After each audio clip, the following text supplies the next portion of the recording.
సాల్ నుంచి అయితే వివిధ యూనిట్‌లో వివిధ రకాల ఉద్యోగాలకనేది నోటిఫికేషన్ అయితే రావడం అయితే జరిగిందండి. గైస్ ఇక్కడ వేకెన్సీ అనేది మీరు చూసుకుంటే మంచిగా పర్మనెంట్ ఉద్యోగాలైతే ఉంటాయి. మీ దగ్గర క్వాలిఫికేషన్ ఉంటే అప్లికేషన్ చేసుకోవడానికి ట్రై చేయండి. డిస్క్రిప్షన్‌లో లింక్ అయితే ఉంటుంది. అండ్ ఒకవేళ మీరు ఎలిజిబుల్ అయితే కామెంట్ చేసే ప్రయత్నం అయితే చేయండి.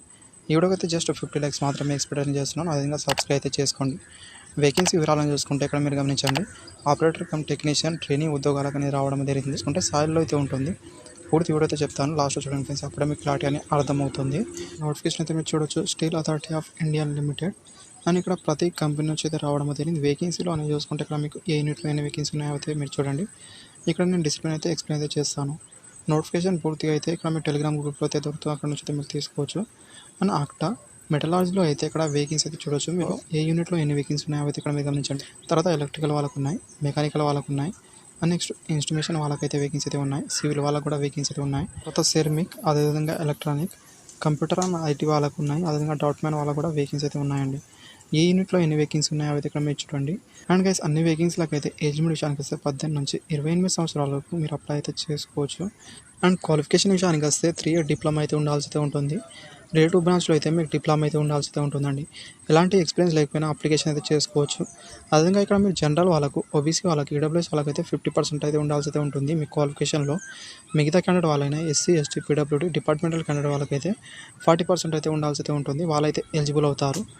సెలక్షన్ ప్రాసెస్ అయితే ఫస్ట్ మీకు సిబిటీ ఎగ్జామ్ అయితే ఉంటుంది. లాంగ్వేజ్ అనేది హిందీ, ఇంగ్లీష్లో మాత్రమే ఉంటుంది. ఆఫ్టర్ అయితే మీకు అనేది ట్రేడ్ టెస్ట్ లేదా ప్రాక్టికల్ టెస్ట్ అయితే ఉంటుంది. అండ్ ఇక్కడ మీకు సిబిటీ ఎగ్జామ్ అనేది 100 ఆబ్జెక్టివ్ క్వశ్చన్స్ అయితే ఉంటాయి. 2 సెగ్మెంట్లో అయితే ఉంటాయి.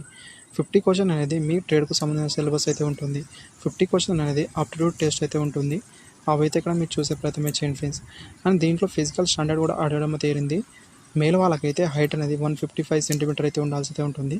ఫీమేల్ వాళ్ళకైతే 145 సెంటీమీటర్ అయితే ఉండాల్సి అయితే ఉంటుంది. వెయిట్ విషయానికి వస్తే మేల్ వాళ్ళకు 45 కేజెస్, అదేవిధంగా ఫీమేల్ వాళ్ళకైతే 35 కేజెస్ మినిమం అయితే ఉండాల్సి అయితే ఉంటుంది. చెస్ట్ కూడా ఉండాల్సి అయితే ఉంటుంది. ఇక్కడ మీరు చూడొచ్చు. మేల్ వాళ్ళకు 75 అయితే ఉండాల్సి అయితే ఉంటుంది.